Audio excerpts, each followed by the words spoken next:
গত জুনে বেসরকারি খাতে ঋণ প্রবাহ ছিল ৬.৪%, যা ছিল গত ২ দশকে সবচেয়ে কম।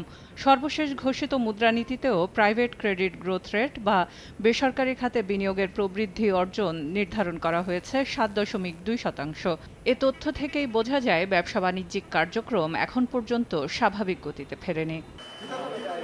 আর্থিক খাত সংস্কারের অংশ হিসেবে এরই মধ্যে ব্যাংক খাতে নির্ভর করা খেলাপি ঋণের জালে ধরা পড়া ব্যবসায়ীরা পাচ্ছেন না নতুন ঋণ। সঙ্গে যোগ হয়েছে বিগত সরকারের বড় বড় শিল্প প্রতিষ্ঠানের মালিকদের অনুপস্থিতি। ব্যাংকে বাণিজ্যিক লেনদেন সীমিত, এতে বাজারে দেখা দিয়েছে ডলারের ছড়াছড়ি। ৫ই আগস্টের পূর্ববর্তী যারা উদ্যোক্তারা ছিল অনেকেই কিন্তু এই মুহূর্তে সিনে নেই, ডিসঅ্যাপিয়ার। তাদের অনেক কলকারখানা বা ব্যবসা বাণিজ্য কোনোটা বন্ধ হয়েছে, কোনোটা একটু খুঁড়িয়ে খুঁড়িয়ে চলছে। অনেকেই কিন্তু খেলাপি হয়ে গিয়েছে। অর্থাৎ খেলাপি হয়ে গেলে তো নতুন করে ঋণ নেওয়ার সুযোগ নেই। আর রাজনৈতিক সরকার আসলে রাজনৈতিক সরকারের বিভিন্ন নীতিমালার সাথে অ্যালাইন করে ব্যবসায়ীরা ব্যবসা করতে স্বাচ্ছন্দ্য বোধ করে। এই কারণে এখন একটু গোছলো যাচ্ছে আর কি। এমন পরিস্থিতিতে ৫ দফায় বাজার থেকে নিলামে $৬২২ মিলিয়ন কিনেছে বাংলাদেশ ব্যাংক।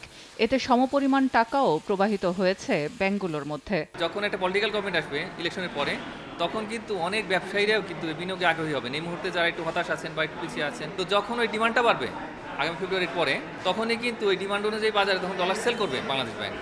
তো আমি মনে করি যে এটা খুবই একটা ভালো অ্যাপ্রোচ। সাপ্লাইটা স্মুথ করতে হবে, তবে সেগুলো প্রয়োজনীয় খাতে ব্যবহার করতে হবে এবং একই সঙ্গে ডলারের একটা সুন্দর ভালো মজুদ সেটাও নিশ্চিত করতে হবে। এভাবে করলে আমি মনে করি যে ভবিষ্যতের যে বিনিয়োগ, সেই বিনিয়োগে আসলে ডলারকে কাজে লাগানো যাবে। বাজারে মুদ্রা বা টাকার তারল্য বাড়লে কমতে থাকে সেই মুদ্রার দাম। যেভাবে রাশিয়া ইউক্রেন যুদ্ধের শুরুতে বিশ্ব থেকে $১ ট্রিলিয়ন মার্কিন ডলার তুলে নেওয়ার প্রভাবে এবং জোর করে চাপিয়ে রাখা ডলারের মূল্য এক লাফে বাড়ে।